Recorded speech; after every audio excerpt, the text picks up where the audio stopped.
Bienvenidos chicos, un día más al torneo de la UPV. Yo soy Nelosop y estoy aquí junto con BamBamGR. Estoy en una posición ahora un poco complicada, el mundo Yasuo que llega tarde, recibe muchísimo daño. Diana sobre Tankage, Gwen con esa Q, que se está calentado, se metió en medio de todos. Creéis que acaba con Yasuo porque tiene bastante se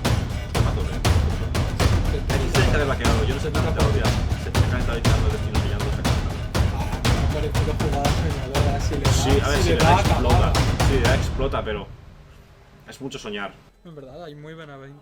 La verdad es que el ambiente está para torneo. Yo solo digo, así.